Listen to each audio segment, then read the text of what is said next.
Mwongozo wa kujifunza Biblia leo ikiwa ni Machi 22, siku ya Jumapili.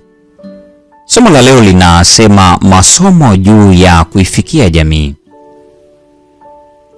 Tunajifunza mengi kutoka kwa Paulo kuhusu kueneza Injili.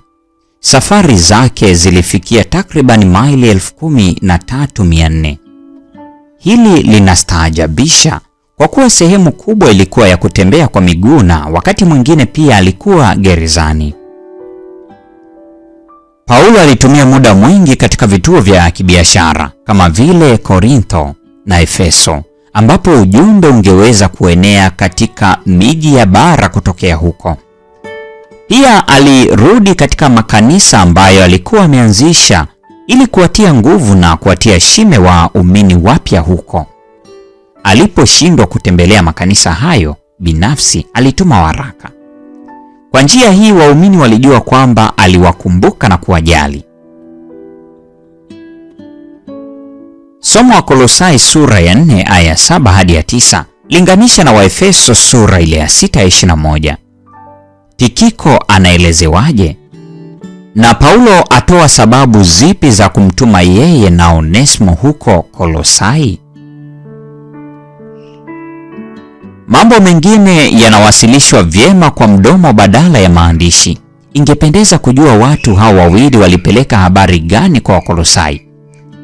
Kwa kuzingatia kusudi la Paulo kwamba mambo haya yangewafariji, Wakolosai 4 aya 7 hadi ya 9 huenda yalijumuisha maelezo kuhusu hali ya Paulo gerezani. Vyovyote vile, mawasiliano hayo yalikuwa muhimu pia kama njia ya kudumisha uhusiano binafsi unaowaunganisha waumini pamoja. Tikiko, ambaye jina lake linamaanisha mwenye bahati, kwa wazi alikuwa mjumbe aliyetumainiwa, akielezewa kama mtumishi mwaminifu na mjoli wangu. Alikuwa mmoja wa watu wawili kutoka Asia waliochaguliwa na Paulo, Matendo 20 aya 4, ili kuandamana naye katika safari yake pamoja na mchango wa usadaka kwa ajili ya waumini wenye uhitaji huko Yerusalemu. Pia alikuwa pamoja na Paulo wakati wa kifungo chake cha pili huko Rumi, ambapo alitumwa kwenda Efeso ili kuimarisha kazi huko. Timotheo wa pili sura ile ya 4 ya 12.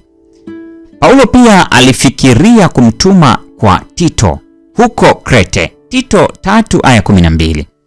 Aliyeandamana naye alikuwa Onesimo, ambaye Paulo alikuwa amemwongoa kutoka Rumi. Tazama somo la kwanza, na anamwelezea kama mwaminifu. Inaonekana Paulo pia alitaka kujua kuhusu hali ya waumini wa Kolosai.